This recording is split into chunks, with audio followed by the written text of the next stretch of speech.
Welcome back to The Bulwark Goes to Hollywood. My name is Sonny Bunch. I'm culture editor at The Bulwark, and I'm very pleased to be joined today by Shawn Ryan. Now, Mr. Ryan is the creator of FX's revolutionary drama series, The Shield, The Too Beautiful for This World Terriers, both on FX. He co-created The Unit with David Mamet and developed SWAT with Aaron Thomas, both for CBS. And he is the showrunner on the forthcoming Netflix series, The Night Agent, which is based on the novel by Matthew Quirk. But we're not here to talk about any of these shows exactly, though in a way we're here kind of to discuss all of them. I asked Mr. Ryan, who served on the Writers Guild of America's negotiation committees in 2007, 2011, 2014, 2017, and 2020, to be here today to talk about the WGA negotiations over the years, kind of how the business of TV has evolved in ways that have hurt and helped writers, and what he, as a producer who has worked for cable, for broadcast, for streamers, all of them basically, thinks writers should know to work for more equitable treatment by the studios and the networks. So thank you for being here today, Mr. Ryan. Really appreciate it. My pleasure, Sonny.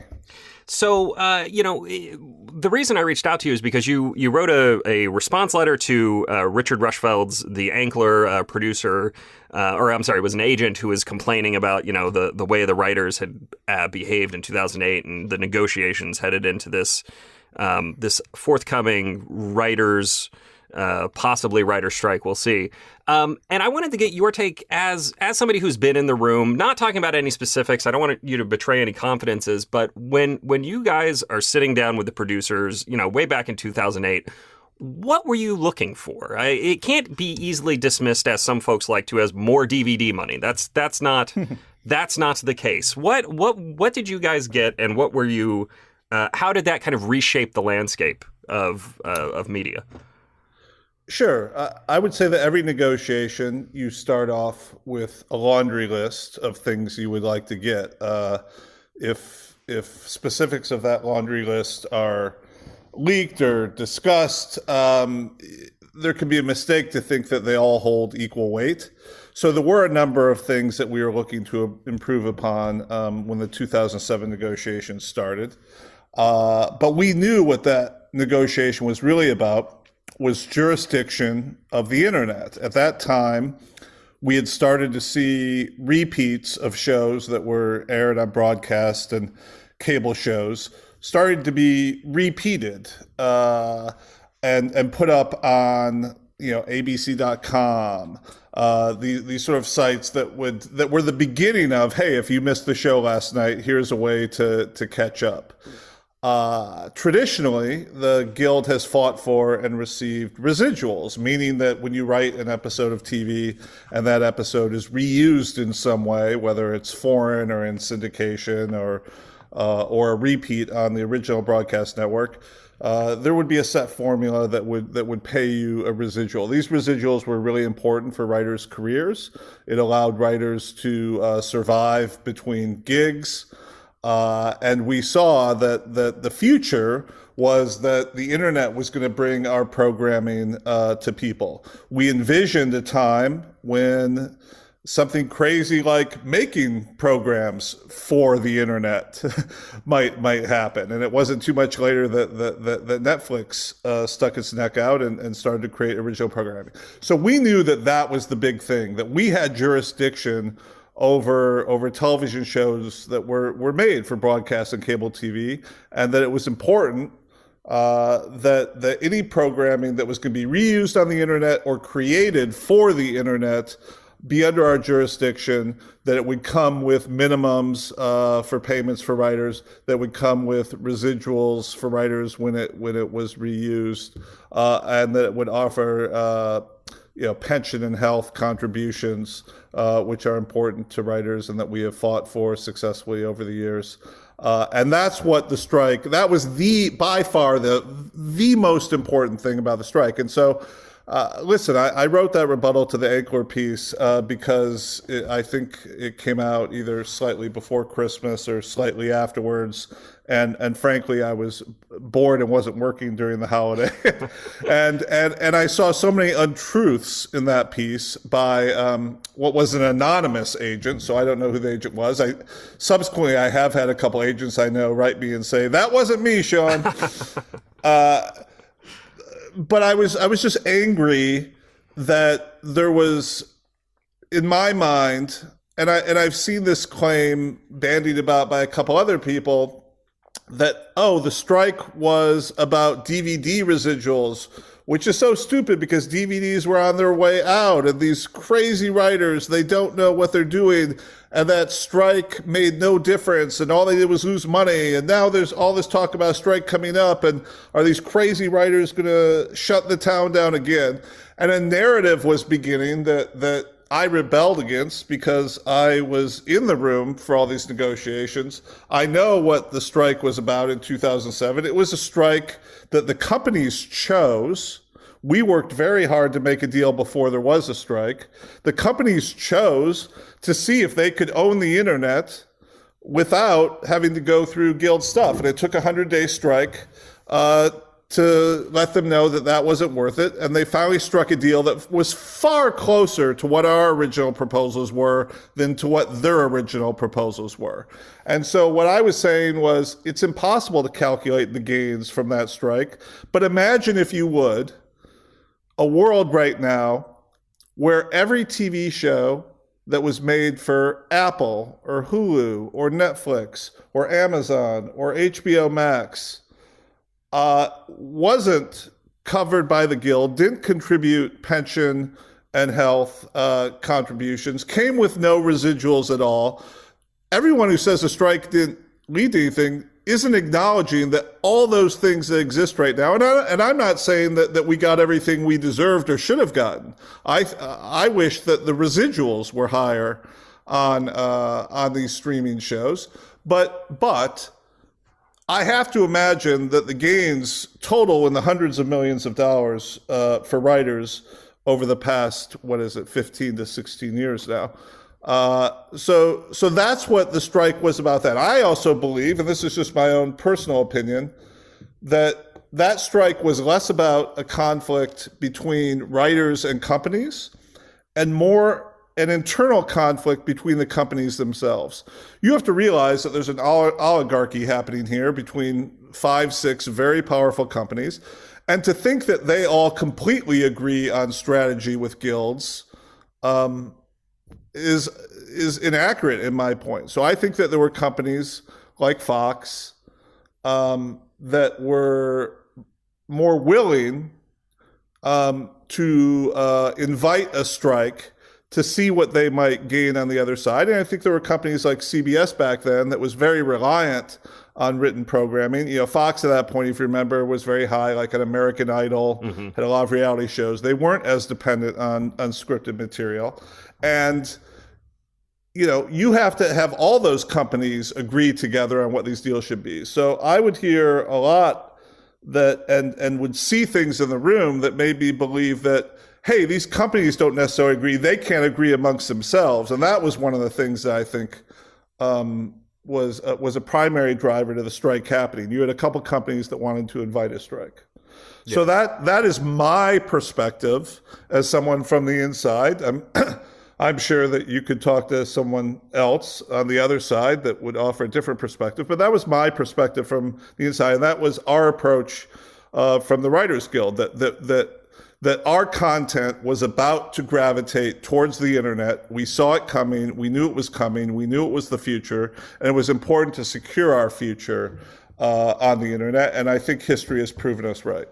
Yeah, I mean, it really is crazy to look back at 2007 and 2008 and think about the things that we don't have or were kind of just on the horizon, right? I mean, at the time you have iTunes, publishing single episodes or seasons. You can pay per stream, basically, or per download. Netflix streaming existed kind of, but in a very modest form without, it was pre-House of Cards and all that. It's still primarily a DVD by mail company.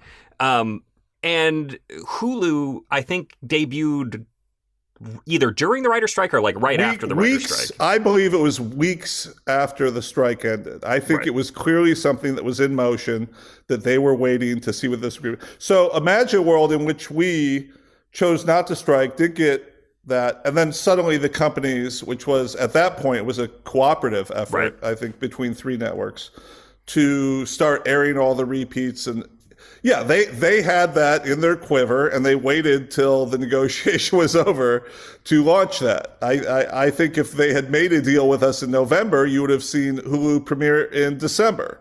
Because they made a deal with us in February 2008, it premiered slightly afterwards. I have a hard time believing that that's a coincidence. Yeah. And can you explain to listeners who are not in the business the difference between residuals for a repeat that airs on broadcast versus how it works in streaming? Because this is, whenever I talk to writers or agents and managers, the thing that they constantly hit on with me is, look, we can make a living on money that we get from repeats on broadcast. We cannot make a living on something that streams in perpetuity that we're getting $1,000 check every 12 months for, or whatever. The economics of it does seem to have like shifted pretty strongly toward the studios and networks. Well, yeah, listen, I think there is something that writers do have to acknowledge, and that is that 30, 40 years ago, there were fewer shows being made and fewer repeats, and those repeats generated bigger numbers. So let me give you an example. My very first show was on Nash Bridges. I got engaged to my current wife. We're heading towards our 25th wedding anniversary this spring. Congratulations. Thank you. Once again, dispelling the notion that Hollywood marriages don't last. I wrote an episode of Nash Bridges back then, and this will sound like a lot of money, and it was. You have to keep in mind, though, that I moved here to try to be a TV writer in 1990, and I got my first staff job in May of 1997. And I was living off like $11,000 a year, tutoring math to have a living. But essentially, you'd make about $30,000 an episode to write an episode of TV. When an episode was repeated, I would get a check for about $16,000. So an episode, my very first episode aired on Halloween night, 1997. And then let's say sometime in March, they repeated that episode. The repeats would get a fairly decent number for the network, not as high as for a new episode. And generally, writers, actors, and directors would all get residuals for the repeats. My wife and I got married, and we paid for our wedding and honeymoon from a residual check. Our honeymoon and wedding cost about $16,000 back in 1998. And we were able to pay for that. When things are repeated now, now I'm testing my memory because it's been a long time since I heard the formulas. But basically, there's a period of time under which these shows stream that residuals aren't due, because you're not doing one specific airing. You're making a show available for people to watch when they want to watch it. But there's a formula now for after a certain amount of time, some residual checks come in, but they are far less than what writers have made in the past on residuals. In some part, I understand, because there are fewer viewers for each individual episode being watched. But I don't think we have the formula that we deserve for that. When you think about when you think about not only the revenue that these companies are generating, but their value. The value of Disney Plus and HBO Max and Netflix and all these things, despite kind of current headwinds they're facing. If you look back over the last 3, 4, 5, 10 years in Netflix's case, they've generated extraordinary value. There's talk about how the tech industry has come into Hollywood. And so the thing I like to compare it to is we are inventors. Don't think of us as writers, think of us as inventors. we are inventing products that these tech companies are using to build multi-billion-dollar businesses upon, for whom those businesses won't exist without the work that writers do. And that's not just creators of programs like myself. That includes all the writers on staff who are inventing the episodes that people watch. When I watch a show like Shark Tank, I see inventors of products retaining huge percentages of those companies. Writers don't own huge percentages of these companies. Our time and sweat is invested in making these shows. And we just have too many writers now.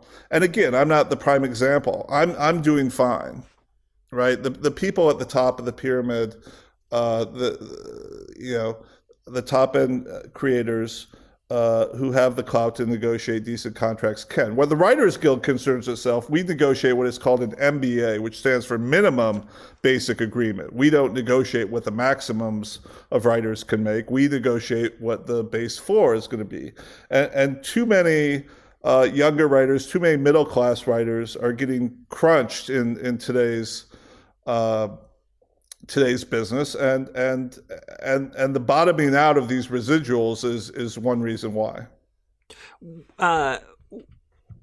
From your perspective, as a guy who has worked on again shows on different kinds of networks, you broadcast, cable, yes.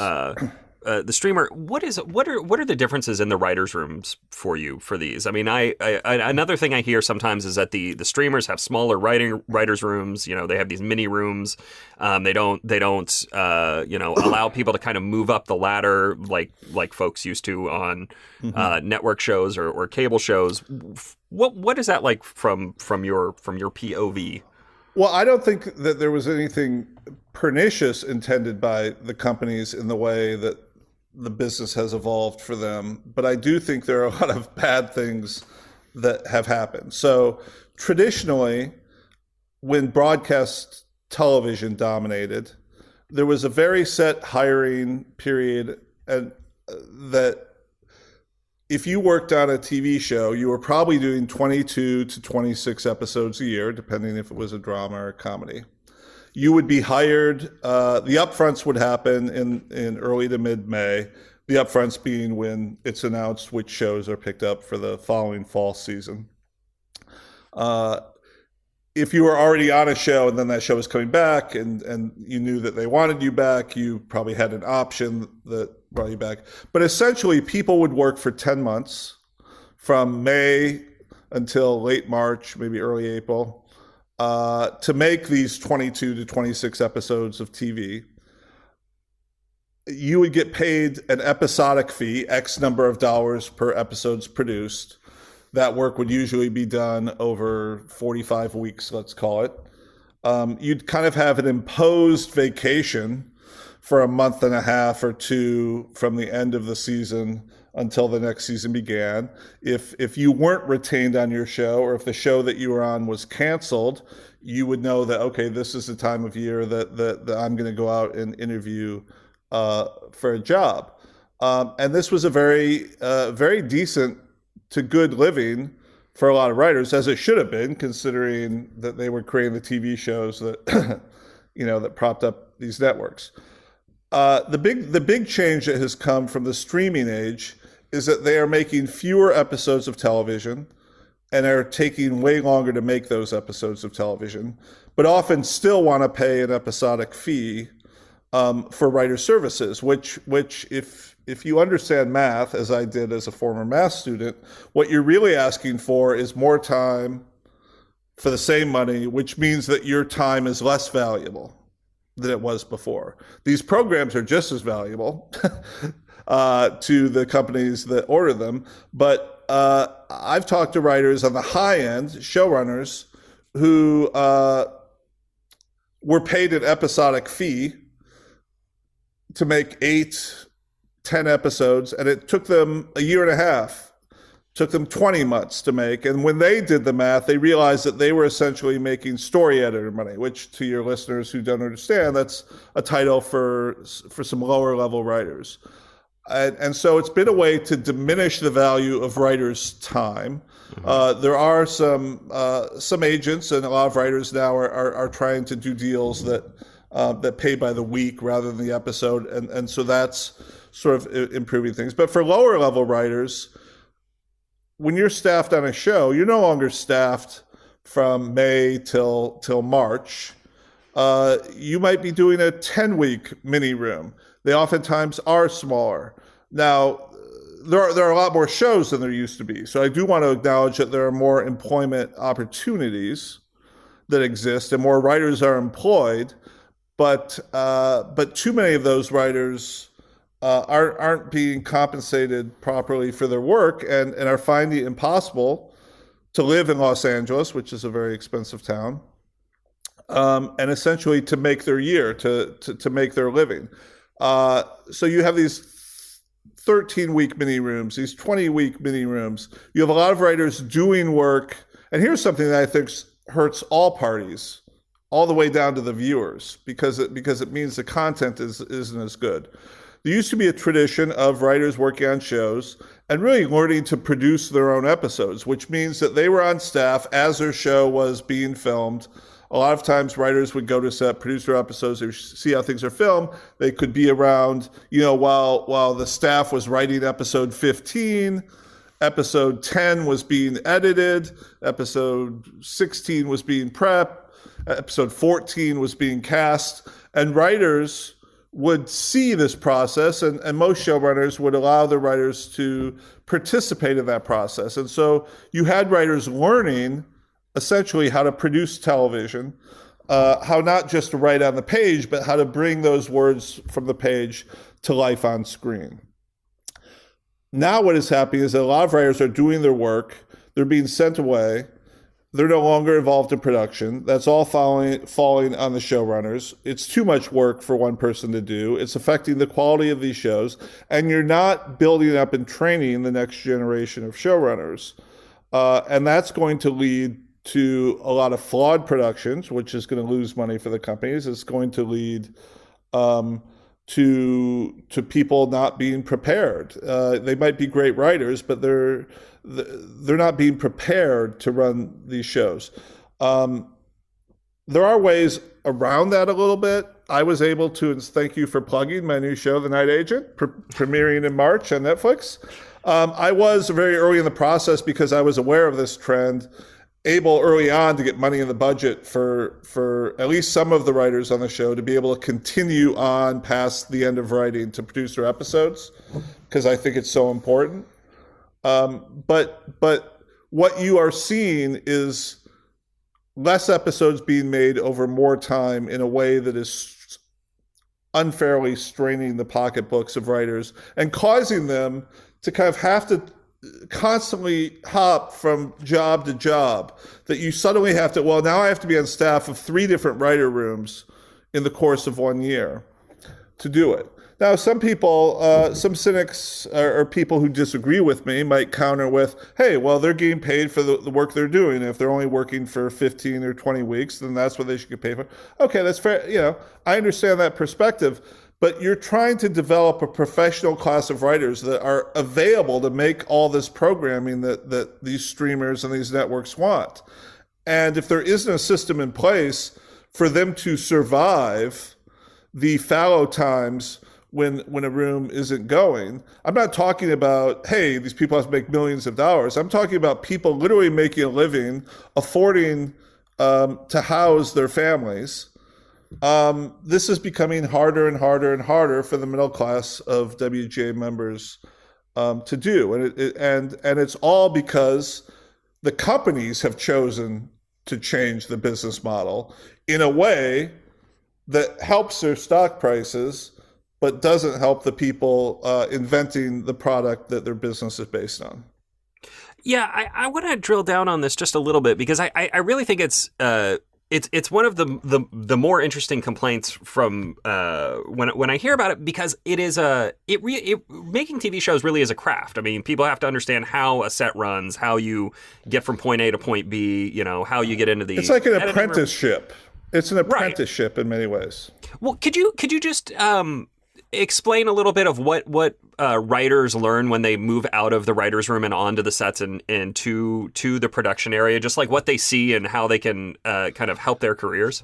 Sure. You move from the theoretical to the practical. And this process was so important to me that there was an afternoon that I essentially wrote a 7 or 8 page document that I now share with my writers, called Producing Your Episode. And it just lays out point by point what I want them to do in prep. Prep stands for the preparation. All the work we do before a show starts shooting has to do with production when a show is shooting, and then post-production after the show is done shooting, but we're editing and adding sound and color and music and all that. So it's one thing to write a script and in one sentence say, the German army decimates the Russian army, right? That's a very easy sentence to write. What does that actually mean on screen? Well, writers, when they're actually in the business of producing their episodes, will go and start talking to the costume designers. Well, what year is this exactly? What kind of uniforms? Are these the best trained soldiers from the German army? Are these peasants on the Russian side who've, you're talking to the extras casting, have these people eaten properly? Are they all kind of, thin and worn out from war? You're going to go and talk to the props people. What kind of weapons do we want these, people? You're going to talk to locations, is one army uphill, the other downhill? Are you looking for some sort of strategic advantage, in the picture? You're going to be talking with your director who's going to have an idea of how they want to film it, but they're going to have questions. Well, is there one soldier in particular that we want to be focusing on? All these conversations, they take weeks and they take planning, and you are educating the key people in your departments, to do all the right work so that the scene comes off flawlessly, hopefully. That's producing. That's working with your production team to make sure that what is on the page is going to come to life in the best possible way. It also has to do with actor relations. Your lead actor has a question on the day about, am I thinking about, my wife back home who's pregnant? And so am I afraid of dying here, or is my, patriotism just, so tremendous that I'm blocking that? I want to understand the motivation as I'm making this charge that could lead to my death, right? Mm-hmm. That's producing your episode in a way that makes something that may be well written, makes it well filmed. And it's an extraordinarily underrated part of the process. Again, in my opinion, these are just opinions I've developed over the last 26 years of working in television. But I've worked on shows. Listen, I'll just say, I think Nash Bridges was one. We had an extraordinary group of writers on that show. If you go and look back and see who was on that show. I left the show. Glenn Mazzara was on that show. Damon Lindelof was on that show after Glenn and I left. Like really extraordinary writers. In many ways, I don't think the production of the show lived up sometimes to the writing. I think on a show like The Shield, I was very proud of our scripts. I felt the production and the performances exceeded the quality of the scripts, in large part because the writers were so involved in the production and in the prep. So it's come to be something I truly believe in. And it's something that in this new business model that the companies have decided to pursue, where writers, hey, we're going to get these scripts out of these writers, and then the writers can all disappear. And we believe that these shows are magically going to be made to their maximum effect. I just think I think it's short-sighted, and I think it's a reason why, with all these 500 plus shows you see on TV, so many of them don't seem to live up to their potential.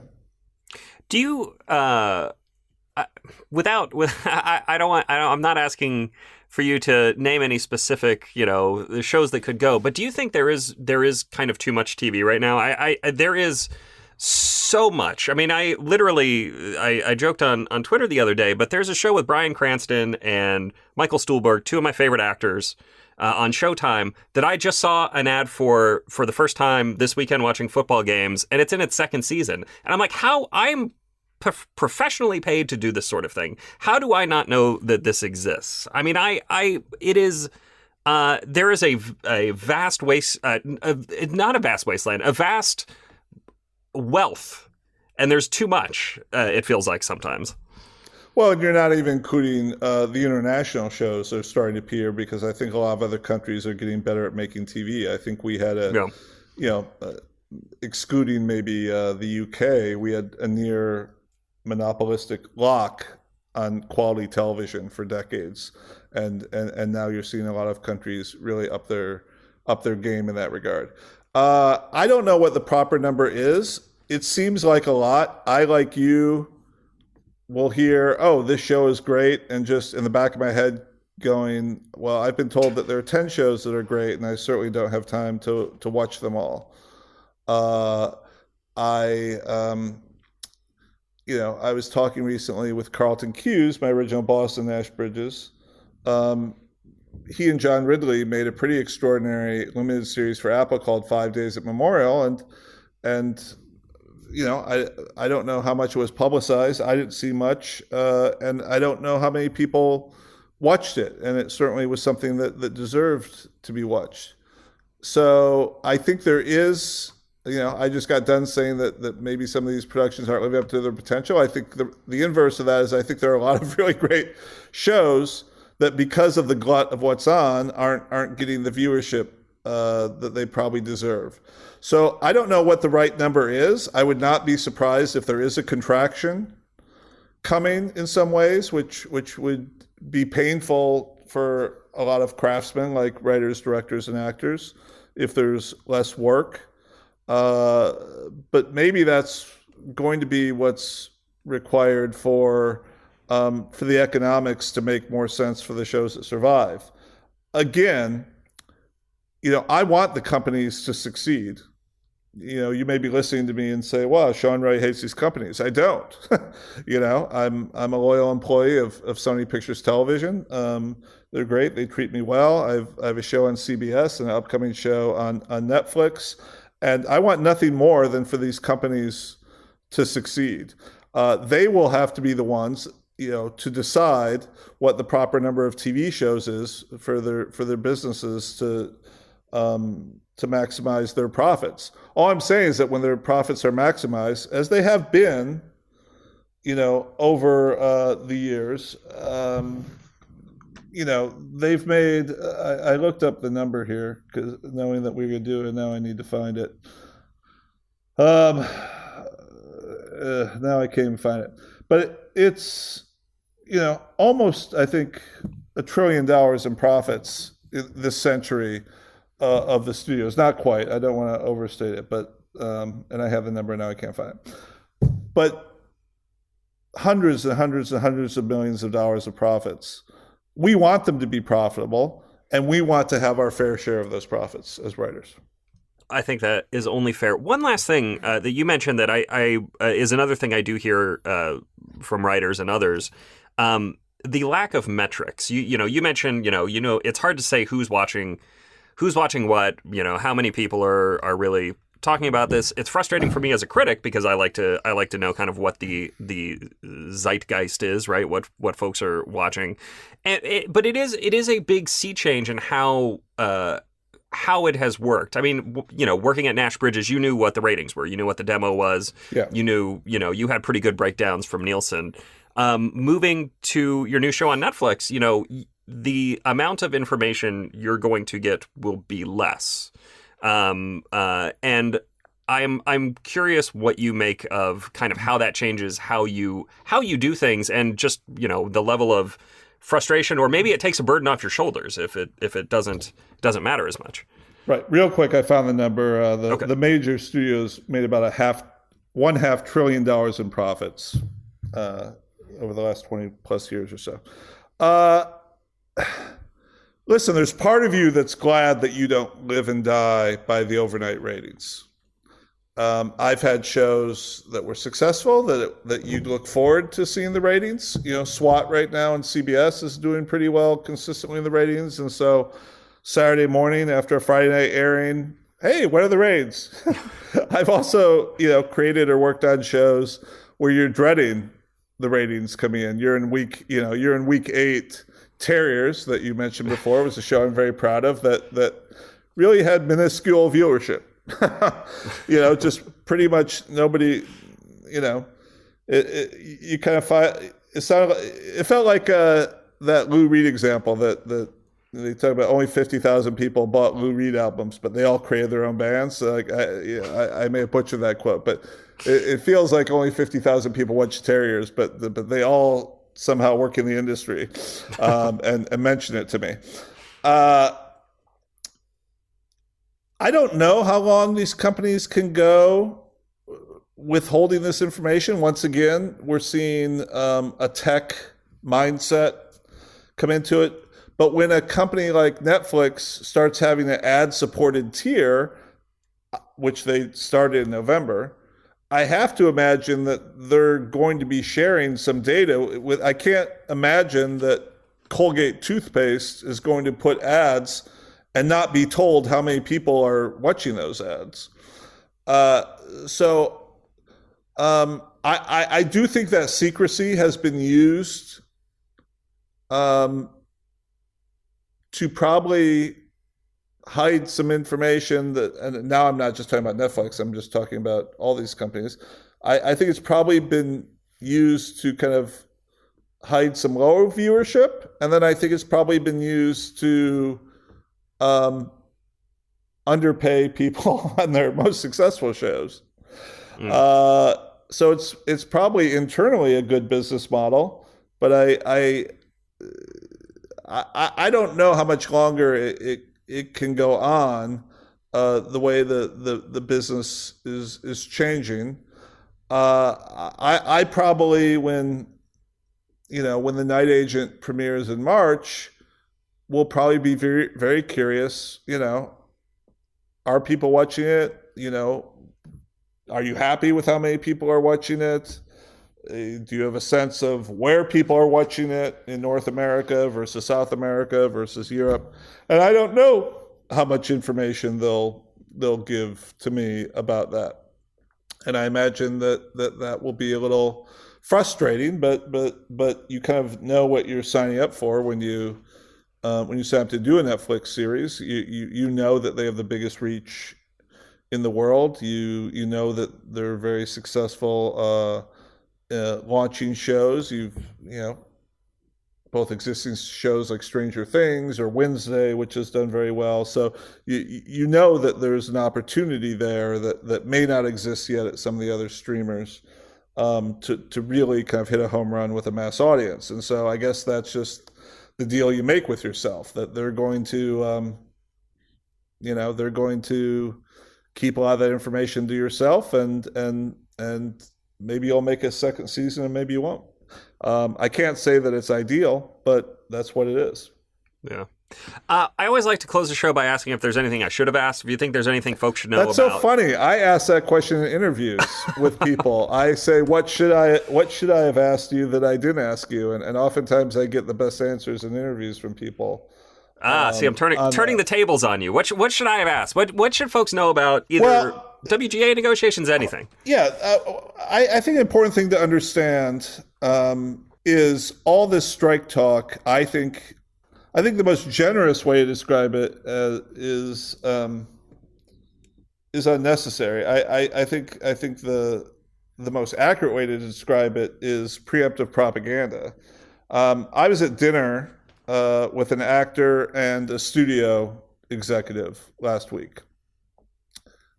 The actor looked at me and said, "Why are the writers going to strike, Shawn?" And I was like, "Well, what writer has told you that we're going to strike?" "Well, no writers have said." But I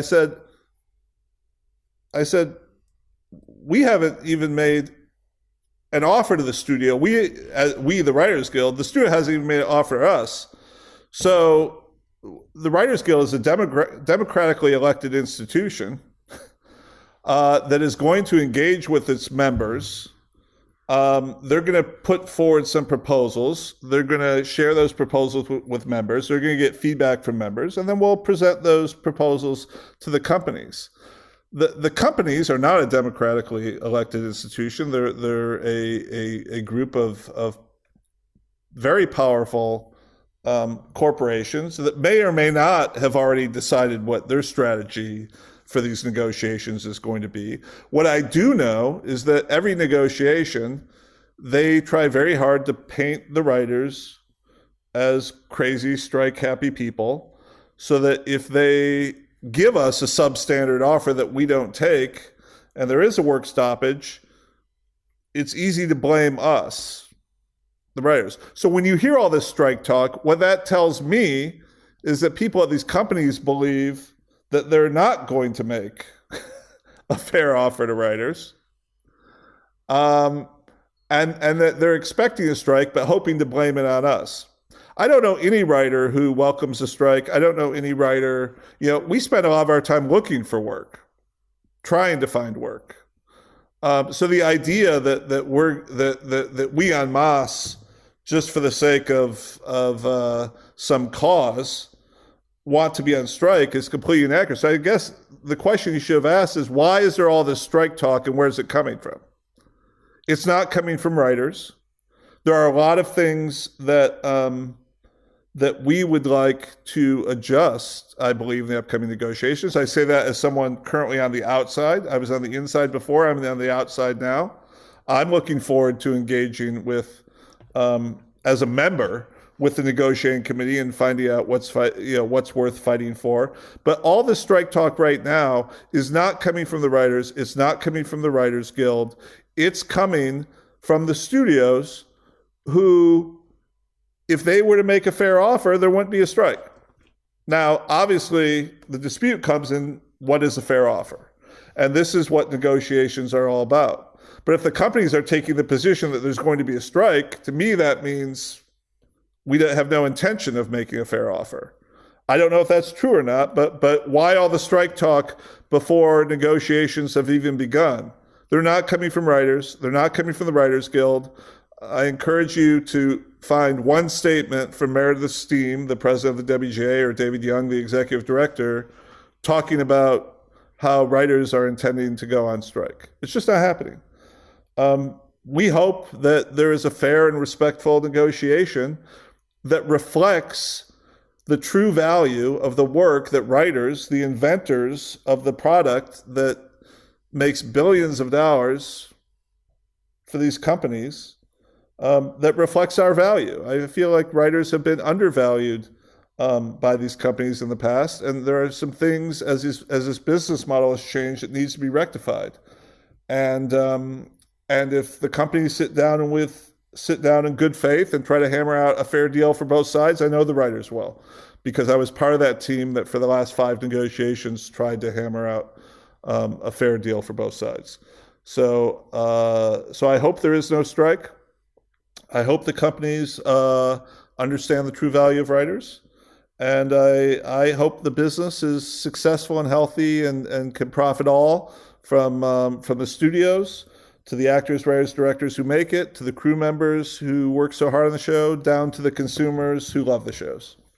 I hope it's a win-win for everyone.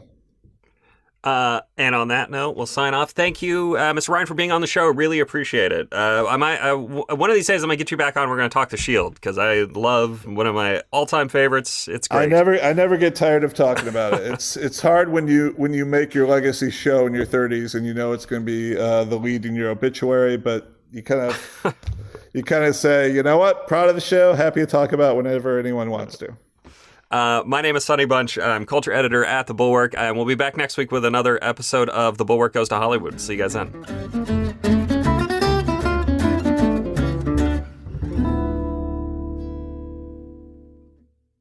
You loved Lala Kent on Vanderpump Rules. Now get to know her on Give Them Lala. With her assistant, Jess.